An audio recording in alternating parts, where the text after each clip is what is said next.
dans notre environnement, selon à quel endroit qu'on peut se situer, ben, on peut décrire de différentes façons un mouvement. Donc, par exemple, s'il y a une bille qui roule, ben, si je me mets en face de la bille, c'est comme si c'était un point qui se rapprochait de moi. Et si je me mets de côté, mais je la vois vraiment aller de gauche vers la droite.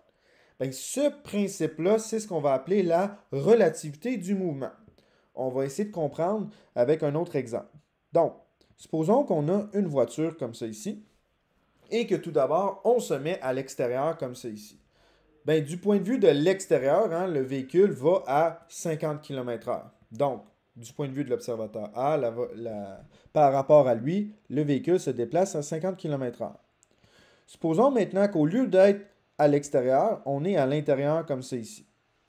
Ben, la personne ne sent pas de changement de vitesse, donc par rapport à cet observateur-là, ben, le véhicule va à 0 km/h comme ça ici.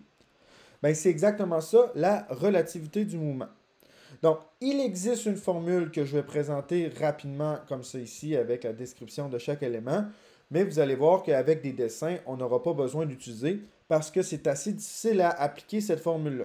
Donc, l'idée, c'est que toutes nos vitesses sont vectorielles parce qu'ils ont une direction précise. Donc, V2 ici, qui est la vitesse de l'objet dans le deuxième système, ben, ça va être égal à la vitesse 1, qui est la vitesse de l'objet dans le premier système, plus V1 par rapport à 2, c'est-à-dire la vitesse du système 1 par rapport au système 2. Donc, dans notre exemple précédent, les deux systèmes, ça pourrait être le sol et la voiture.